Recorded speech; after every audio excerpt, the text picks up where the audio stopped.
In this video, I'm going to talk about the envelope in music production. The envelope is one of the basic things that a producer must know. The envelope is extremely important when creating sounds and even when modifying them. What exactly is the envelope? The envelope controls a sound's dynamics, especially volume. Without the envelope, we would have less control over how our samples sound. Typically, there are 6 controls to the envelope: delay, attack, hold, decay, sustain, and release. In this video, I will explain all 6 of these controls. Let's go. First things first is the delay. It is pretty self-explanatory. It delays the sound. Its value in seconds determines how long it takes for the actual sound to begin playing. Here's an example.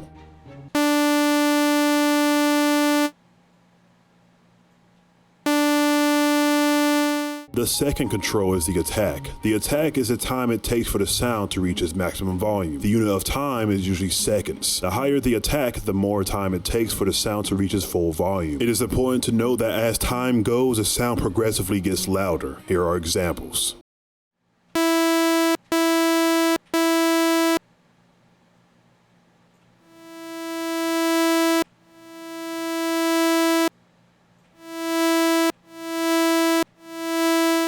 The third control is the hold. The hold tells the sound how long to sustain the maximum volume before starting to decay. Personally, I don't use this much, but it can be useful for 808s. Here are examples.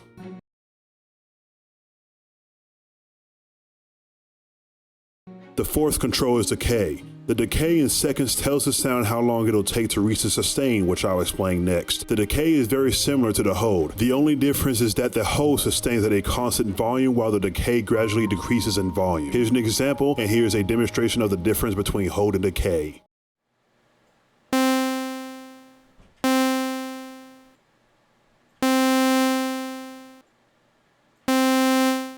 The fifth control is sustain. Sustain is the volume the note reaches as it's being played. The volume is reached after the decay. Here are examples.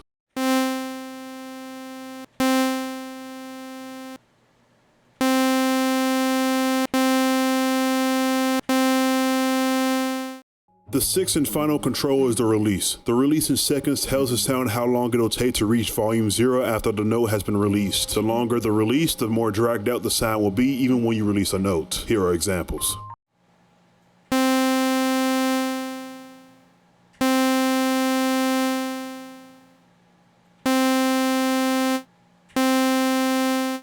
As I mentioned earlier, the hold parameter is commonly used for 808s. In FL, at least with samples, a note will not stop playing when the note following plays.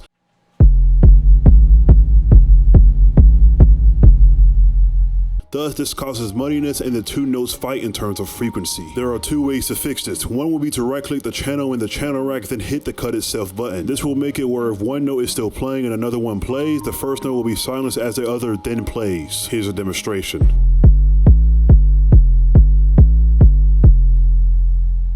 However, many producers still don't like this as they have no control over when the sound stops. So another solution is to click the channel which will open the sampler. Then hit the envelope button where you'll find the envelope along with the LFO. Please make sure you're under volume. Then turn down everything except for the hold parameter. In this case, the hold is measured in percentage, which tells the sampler how much of the sample to play. Set the hold to 100% and now you're good. With everything else set to 0, the sound will play as soon as you press a note, and then it will stop as soon as you release it. If you hear clicking or popping either at the beginning or at the end of your note, then modify the attack and release time accordingly. And that right there is everything you need to know about envelopes. Thanks for watching, and I'll see you next time.